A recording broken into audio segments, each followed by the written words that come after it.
Media మిత్రులందరికీ నమస్కారం. ఈరోజు ఆంధ్ర రాష్ట్ర ప్రజలు తెలుగుదేశం, జనసేన, భారతీయ జనతా పార్టీ పైన పవిత్రమైన బాధ్యత పెట్టారు. అది దారి తప్పిన రాష్ట్రాన్ని సరైన దారిలో పెట్టేదానికి, ఉద్యోగాలు లేని రాష్ట్రంలో ఉద్యోగాలు కల్పించేదానికి, సంక్షేమ అభివృద్ధి రెండు జోడెద్దుల బండిలాగా తీసుకెళ్లేదానికి ఒక పవిత్రమైన బాధ్యత మాకు ఇచ్చారు. ఆ బాధ్యతను నెరవేర్చడానికి ఆర్నిసలు మేము అందరం కష్టపడతాం, కలిసికట్టుగా పనిచేస్తాం. పూర్వ వైభవం తీసుకొచ్చే బాధ్యత ఈ మూడు పార్టీలు కలిసికట్టుగా చేస్తాయని ఆంధ్ర రాష్ట్ర ప్రజలందరికీ నేను ఈరోజు తెలియజేస్తున్నాను. ప్రత్యేకంగా మంగళగిరి నియోజకవర్గానికి వచ్చేగల 1985 తర్వాత మంగళగిరి నియోజకవర్గం పైన పసుపు జెండా ఎగరలేదు. తెలుగుదేశం, జనసేన, భారతీయ జనతా పార్టీ నాయకులందరూ కృషితో ఈరోజు 91,000 పైచిలుక మెజార్టీతో నేను గెలుస్తాం జరిగింది. ఇది ఈరోజు నాకున్న సమాచారం మేరకు ఆంధ్ర రాష్ట్ర చరిత్రలో 3వ స్థానంలో ఈ మెజారిటీ ఉంది.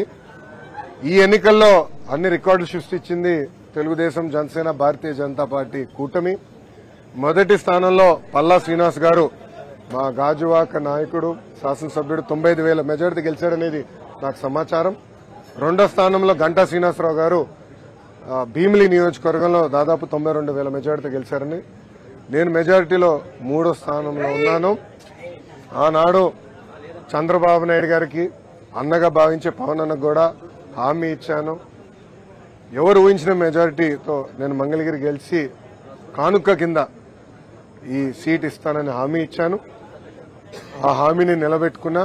దాని వెనకాల ప్రజల ఆశీస్సులు నాతో ఉన్నాయి, దేవుడి ఆశీస్సులు నాతో ఉన్నాయి. ఇంత మెజారిటీతో గెలిచిన తర్వాత మా పైన బాధ్యత పెరుగుతుంది, ప్రత్యేకంగా నా పైన బాధ్యత పెరుగుతుంది. మంగళగిరి ప్రజలకి నేను అనేక హామీలు ఇస్తాం కూడా జరిగింది. గత 5 సంవత్సరాలుగా వాళ్ళకి అనేక సంక్షేమ అభివృద్ధి కార్యక్రమాలు చేస్తాం కూడా జరిగింది.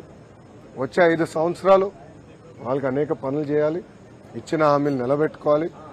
ఒక ఆదర్శ నియోజకవర్గంగా మంగళగిరిని తీర్చిదిద్దే బాధ్యత ఇప్పుడు ఎమ్మెల్యేగా మంగళగిరి ప్రజల కోసం లోకేష్ చేస్తాడని ఈ మీడియా సమావేశంగా మంగళగిరి ప్రజలందరికీ తెలియజేస్తున్నాను. ఇప్పుడు మీడియా మిత్రులకి ఏమైనా ప్రశ్న ఉంటే దానికి ఒక్క నిమిషం అండి.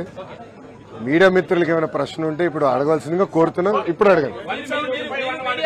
కార్యకర్తలకు మాట ఇచ్చారు, మిమ్మల్ని ఇబ్బంది పెట్టిన వాళ్ళ పేర్లన్నీ కూడా ఒక బుక్ లో రాసామన్నారు. ఆ బుక్ లో ఉన్న పేర్లు పనికి కల్పించబోతున్నారా? అంటే వాళ్ళకి న్యాయం చేసే దిశగా, లేకపోతే నేను మళ్ళీ చాలా స్పష్టంగా చెప్తాను. నా యువగలం పాదయాత్రలో స్పష్టంగా ప్రజలకి, కార్యకర్తలకు నేను హామీ ఇచ్చాను. ఏ అధికారులు వైకాపా నాయకులైతే చట్టాన్ని ఉల్లంఘించి ప్రజల్ని, తెలుగుదేశం పార్టీ కార్యకర్తలు ఇబ్బంది పెట్టారో వాళ్ళపైన ఎంక్వైరీ చేస్తాం. అధికారులకు సంబంధించిన విధంగా జ్యుడిషియల్ ఎంక్వైరీ చేస్తాం. ఎంక్వైరీ నివేదిక మేరకు సర్వీస్ నుంచి డిస్మిస్ చేసి జైలుకు పంపించడానికి కూడా నేను వెనకాడను అని ఆనాడు ప్రజలకి చెప్పా, కార్యకర్తలకు చెప్పా. అది ప్రజలు ఒప్పుకున్నారు. అందుకే ఈరోజు ఎప్పుడు లేని విధంగా మనకు మ్యాండేట్ వచ్చింది. తప్పనిసరిగా ఇచ్చిన మాట, ఇచ్చిన హామీ నేను నిలబెట్టుకుంటాను అండి.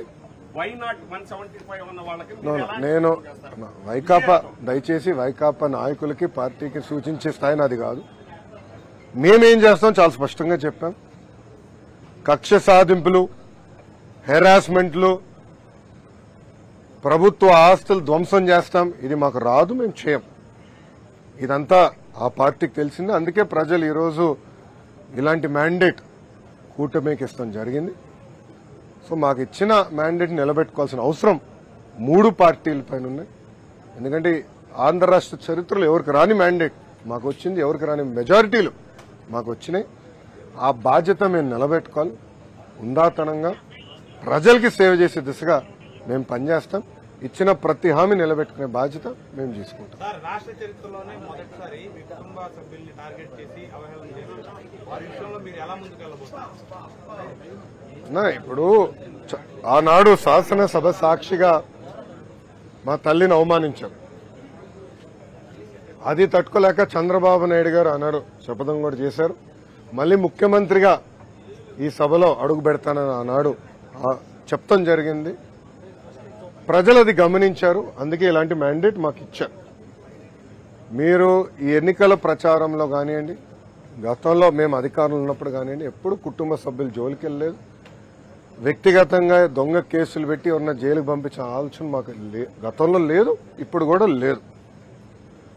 ఏమైనా తప్పులు చేస్తుంటే చట్టం చట్టాలు దాని పని చేసుకుంటూ వెళ్తాయి తప్ప మేము ఎక్కడ ప్రజల్ని ఇబ్బంది పెట్టాలనో వైకాపా నాయకులపైన కక్ష సాధింపు చేయాలనేది మా ఆలోచన కానే కాదు. కేంద్రంలో మీరు భాగస్వామి ఉన్నారు. ఇప్పుడు కేంద్రానికి రావాల్సిన అంటే రాష్ట్రానికి రావాల్సిన రాయితీల్లోనూ కొన్ని హక్కుల్లోనూ వాటి విషయంలో ఏ విధంగా గతంలోనే చెప్పాము. నేను కూడా ప్రధానమంత్రి గారు ఉన్నప్పుడు నేను మాట్లాడటం కూడా జరిగింది. ఆంధ్ర రాష్ట్రానికి అనేక పెండింగ్ ప్రాజెక్ట్స్ ఉన్నాయి. అదేవిధంగా విభజన చట్టంలో మనకు రావాల్సిన అనేక విషయాలపైన స్పష్టత రావాలి. మనకు హామీలు కూడా నిలబెట్టుకోవాల్సిన బాధ్యత కేంద్ర ప్రభుత్వం పైన ఉంది, రాష్ట్ర ప్రభుత్వాల పైన ఉన్నాయి. అమరావతి అవ్వచ్చు, పోలవరం అవ్వచ్చు, వెనుకబడిన జిల్లాల అభివృద్ధి కావచ్చు, ఇవన్నీ ఉన్నాయి.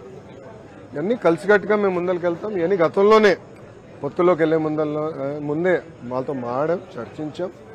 స్పష్టమైన హామీ వాళ్ళు ఇచ్చారు. దాని మేరకు పొత్తుకెళ్లాం.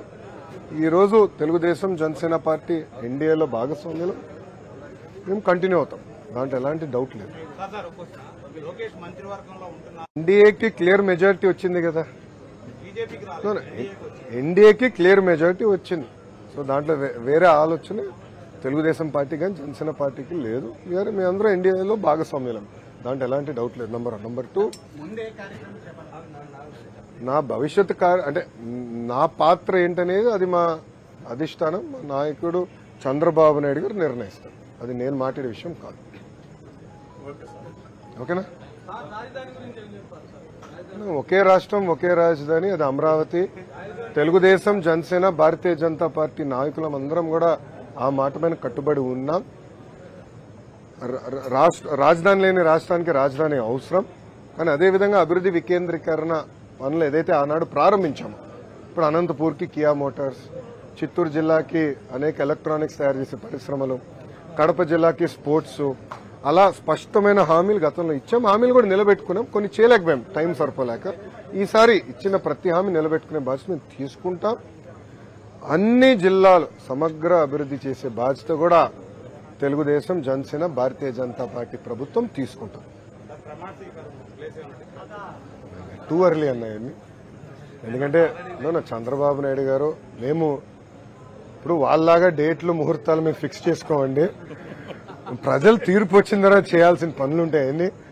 ప్రజలు తీర్పు రాకుండా ముందర మేమే ప్రమాణ స్వీకారం ఎక్కడ చేస్తాం, పలానా టైం చేస్తాం ఏనాడు మేము అనలేదు, అన్నాం.